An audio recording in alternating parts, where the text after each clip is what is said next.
Weather, serbisyong totoo ng GMA News. Nakaranas ng biglaang pag-ulan ang ilang bahagi ng Metro Manila kaninang hapon. Sandaling bumagal ang daloy ng traffic sa isang bahagi ng Makati dahil sa malakas na buhos ng ulan. Ayon sa datos ng The Weather Company, aabot pa hanggang Sabado ang mga pag-ulan sa hapon at gabi sa Metro Manila.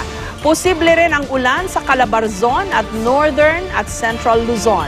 Sa Visayas, inaasahan ang mahihinang ulan sa western at eastern sections habang makararanas ng thunderstorms ang Kalakhang Mindanao. Paglilinaw ni GMA resident meteorologist Nathaniel Cruz, hindi pa raw ito hudyat ng tag-ulan. Pre-monsoon rains pa lang daw ang naranasan kanina. Well, yung pre-monsoon rain, ito yung naranasan natin mga pagulan, hindi madalas at nagiging mas madalas lamang yan pagdating ng hapon o gabi. At ito ay hindi lamang dito sa Metro Manila. Yung first half ng June, yun yung pinaka-latest na nakikita natin na magsisimula yung tagulan.